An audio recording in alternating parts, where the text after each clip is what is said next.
Hello Rohan, CUET M economics entrance exam 2025 से related आपके Indian economy से रिलेटेड काफ़ी इंपॉर्टेंट एमसीक्यूज़ को देखेंगे, तो लास्ट तक देखिएगा वीडियो और चैनल को सब्सक्राइब कर लीजिएगा, बेल आइकन प्रेस करना नहीं भूलिएगा। अगर आपने हमारे टेस्ट सीरीज़ को नहीं ज्वाइन किया है तो कर सकते हैं, एट वेरी मिनिमम प्राइस ये टेस्ट सीरीज़ आपको अवेलेबल है। दिए गए नंबर पर कॉन्टैक्ट कर लीजिएगा। लास्ट ईयर इसी टेस्ट सीरीज से आपके ऑल इंडिया रैंक 1 और बहुत सारे स्टूडेंट जो है आपके सेलेक्ट हुए हैं डीएससी, जेएनयू, बीएचयू, एचसीयू के लिए, तो ज़रूर से इस टेस्ट को ज्वाइन करिएगा, क्योंकि आप सभी को पता है कि आपका जो टेस्ट है वो आपके ऑनलाइन मोड, मतलब आपका एग्जाम है जो ऑनलाइन मोड में होने वाला है, तो टेस्ट आप देंगे तो आपकी इफिशियंसी जो है बढ़ेगी। तो टेस्ट जरूर ज्वाइन करिएगा। अगर आप बैच ज्वाइन करना चाहते हैं लास्ट मिनट के लिए रिविजन के लिए तो कर सकते हैं, जिसमें हम एमसीक्यू के थ्रू सारे जो है सिलेबस को कवर कर रहे हैं। तो ये 1999 में अवेलेबल है ये बैच, तो वो भी ज्वाइन कर सकते हैं। दिए गए नंबर पर कॉन्टैक्ट कर लीजिएगा, बैच भी आप जरूर ज्वाइन कर लीजिएगा। तो चलिए स्टार्ट करेंगे। Which of the following statement is true about India's demographic divide is correct. आपके इंडिया के डेमोग्राफिक डिवाइड से रिलेटेड कौन सा यहाँ पर जो स्टेटमेंट है वो करेक्ट है। It refers to increase in dependency ratio. क्या आपकी डिपेंडेंसी रेशियो यहाँ पर इंक्रीज कर रहा है। It is one time economic growth opportunity due to rise in working population. क्या यहाँ पर एक टाइम के लिए आपको इकोनॉमिक अपॉर्चुनिटी मिलती है जिससे कि क्योंकि आपका वर्किंग जो पॉपुलेशन है वो बढ़ रहा है। It guarantees higher economic growth और इट इज़ जो phenomena where elderly population is outnumber the working age population. तो अब अगर आप अभी अपने इंडिया की सिचुएशन को देखेंगे तो आपके देश में जो वर्किंग एज पॉपुलेशन वो ज़्यादा है, ठीक है। वर्किंग एज पॉपुलेशन ज़्यादा है, 60 वर्ष के लोगों में रिटायरमेंट होते हैं, ठीक है। और 15 टू लेकर के 59 ईयर्स तक के एज वाले पॉपुलेशन हमारे देश में ज़्यादा है। तो एक वन टाइम अपॉर्चुनिटी बनती है इकोनॉमिक ग्रोथ की, ठीक है, जिससे कि हमारे देश में इकोनॉमिक ग्रोथ आपके हो सकता है। तो यहाँ पर ऑप्शन नंबर बी करेक्ट होगा, ये चीज़ आपको याद रखनी है। एंड डेमोग्राफिक डिवाइड आपको करके जाना है एग्जाम के लिए, क्योंकि देखिए कुछ एक्स्ट्रा टॉपिक है that is not included in your syllabus, but some questions may be asked from this topic, so must do it, है ना, आप करके जाइएगा। तो ऑप्शन नंबर यहाँ पर बी करेक्ट होगा। नेक्स्ट क्वेश्चन को देखेंगे आपके। What is the primary objective of Mahatma Gandhi, जो है आपके मनरेगा का जो आपके प्राइमरी ऑब्जेक्टिव क्या है। It provides urban employment opportunity, ensure minimum wage and unorganise sector.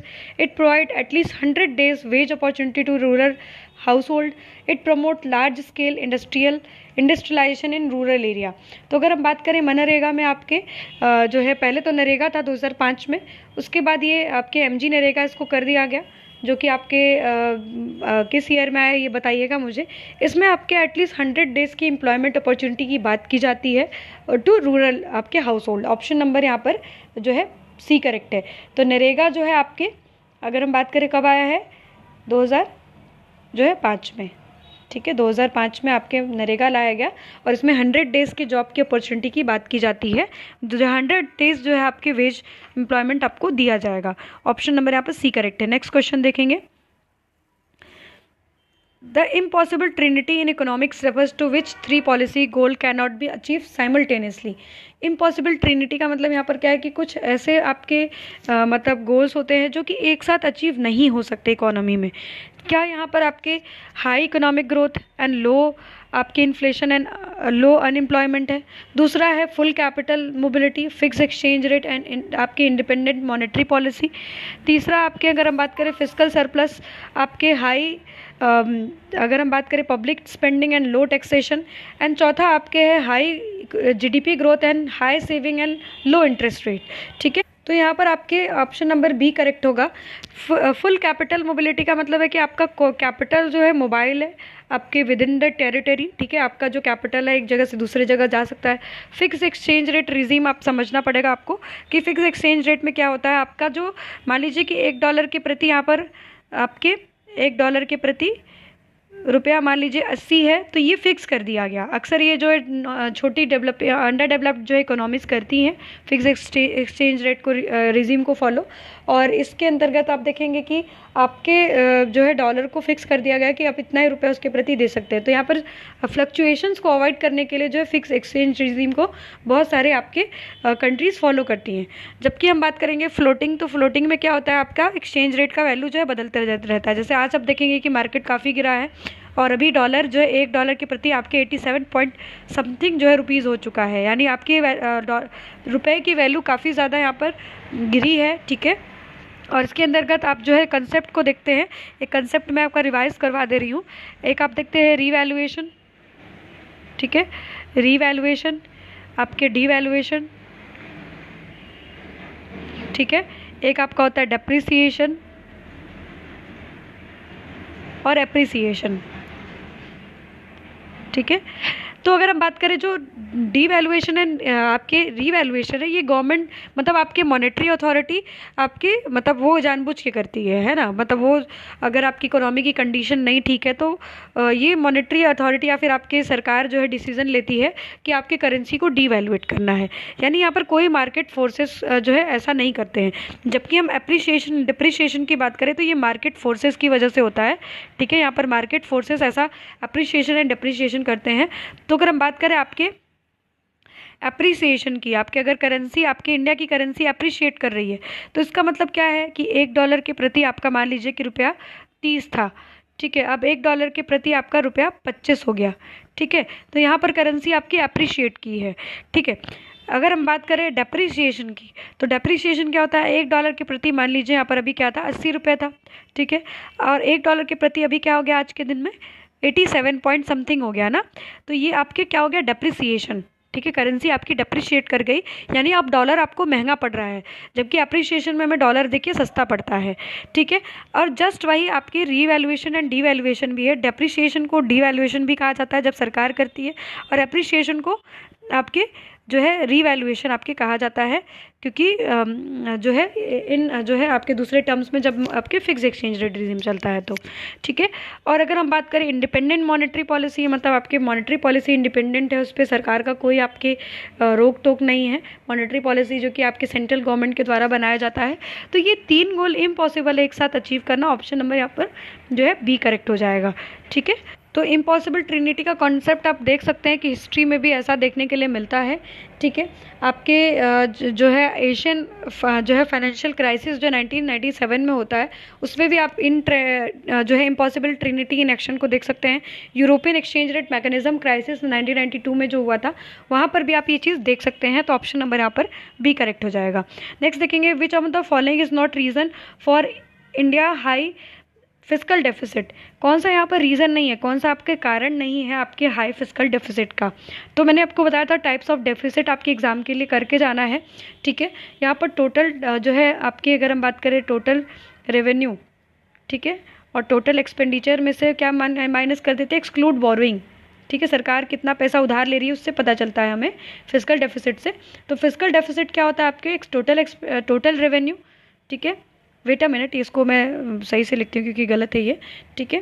तो डेफिसिट कब होता है, जब आपका total expenditure minus total revenue, और यहाँ पर एक्सक्लूड जो है बोरोइंग, एक्सक्लूड बोरोइंग को आप एक्सक्लूड कर दोगे, ठीक है। तो ये जो है फिस्कल डेफिसिट होता है। तो ये हाई होने का कारण क्या है, क्योंकि आपको पता है कि भारत में सबसे ज़्यादा उधार लेकर के अभी भी सरकार खर्च कर रही है। आप अभी जो आपके डेटा आया है रिसेंटली उसको आप देख सकते हो।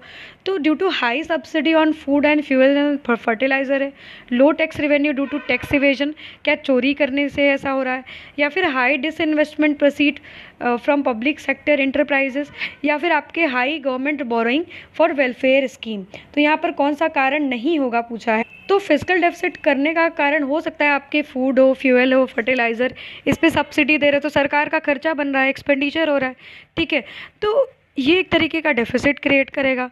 लो टैक्स रेवेन्यू है, रेवेन्यू भी सरकार के पास कम है क्योंकि टैक्स चोरी ज़्यादा हो रही है, तो ये भी डेफिसिट का कारण हो सकता है, सरकार को उधार लेना पड़ेगा खर्च करने के लिए।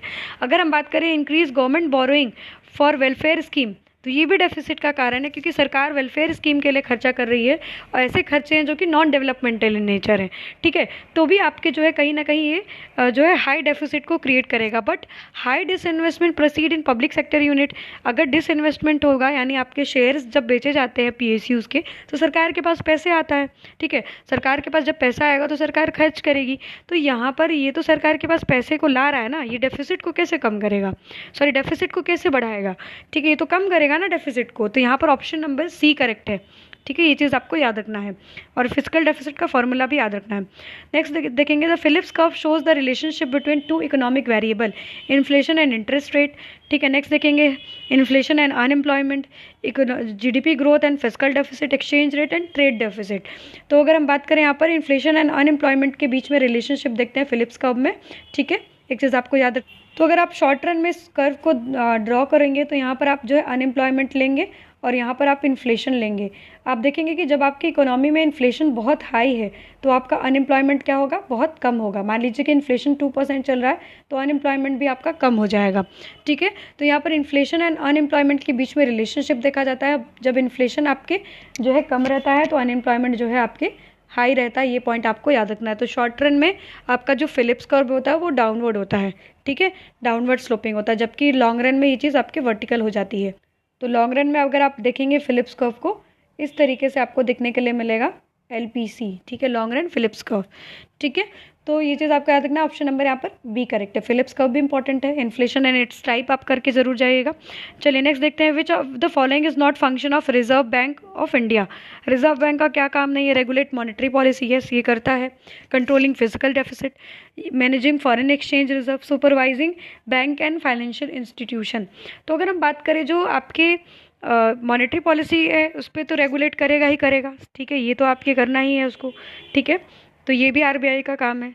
फॉरेन एक्सचेंज को मैनेज करना भी काम है। सुपरवाइज करना आपके बैंक एंड फाइनेंशियल इंस्टीट्यूशन को, ये भी काम है। बट फिजिकल डेफिसिट को कंट्रोल करना ये सरकार का काम है। ठीक है, ये फिजिकल पॉलिसी के अंतर्गत आप पढ़ते हो। तो ऑप्शन नंबर यहाँ पर बी करेक्ट हो जाएगा। ये आपके रिजर्व बैंक का काम नहीं है। ठीक है, चलिए नेक्स्ट देखते हैं। The primary reason for trade deficit. तो ट्रेड डेफिसिट क्या होता है आपके? Export minus import. ठीक है, सॉरी, इम्पोर्ट आपके ज़्यादा अगर हो जाए, ठीक है, अगर आपका इंपोर्ट बढ़ जाए एक्सपोर्ट से तो आप देखोगे कि ट्रेड डेफिसिट हो जाएगा, है ना। आप इंपोर्ट ज़्यादा कर रहे हो एक्सपोर्ट से। तो ट्रेड डेफिसिट भारत में क्यों हो रहा है?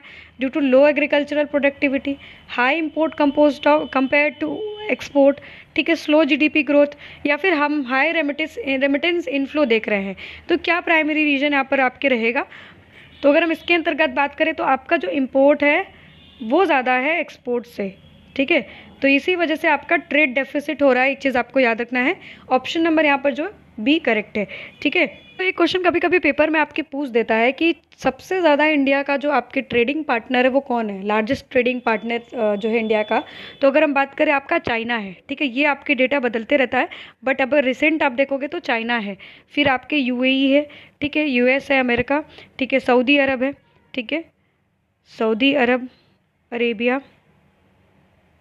ठीक है, रशिया भी है इसके बाद। तो सबसे पहले चाइना, UAE एंड US, ये चीज़ आपको याद रखना है। तो ये सबसे ज़्यादा आपके ट्रेडिंग पार्टनर्स है। सबसे ज़्यादा इंडिया क्या एक्सपोर्ट करती है टू अदर कंट्रीज़? तो पेट्रोलियम, ज्वेलरीज, है ना, जो है ये आपके सबसे ज़्यादा एक्सपोर्ट करती है इंडिया टू अदर कंट्रीज़। ये भी आपको याद रखना है। नेक्स्ट क्वेश्चन है, in economic theory suggest an increase in government spending lead to increase in aggregate demand and economic growth. तो अगर हम एक्सपेंडिचर बढ़ाएंगे तो इकोनॉमिक ग्रोथ जो है हमारा बढ़ेगा। ये क्लासिकल कहते थे, किन्स कहते थे, आपके मॉनेटरिस्ट कहते थे, या फिर आपके सप्लाई साइड इकोनॉमिस्ट कहते थे। तो अगर हम बात करें तो ये किन्स कहते थे कि गवर्नमेंट स्पेंड करेगी तो जिससे एग्रीगेट डिमांड बढ़ेगा, तो जिससे आपकी इकोनॉमिक ग्रोथ होगा। ऑप्शन नंबर यहाँ पर बी करेक्ट है। ठीक है, तो ये कुछ आपके इंपॉर्टेंट MCQs रहे, और भी हम MCQs को लगातार करते रहेंगे। तो चैनल पे जो है चैनल को सब्सक्राइब करके रखिएगा, बैच जरूर ज्वाइन कर लीजिएगा, टेस्ट जरूर ज्वाइन करिएगा। और इसी तरीके के आप वीडियोज़ को हमें सजेस्ट भी कर सकते हैं कि किस टॉपिक पर हम जो है वीडियोज़ को करें। तो ज़रूर हमें बताइएगा, जुड़े रहिएगा। धन्यवाद।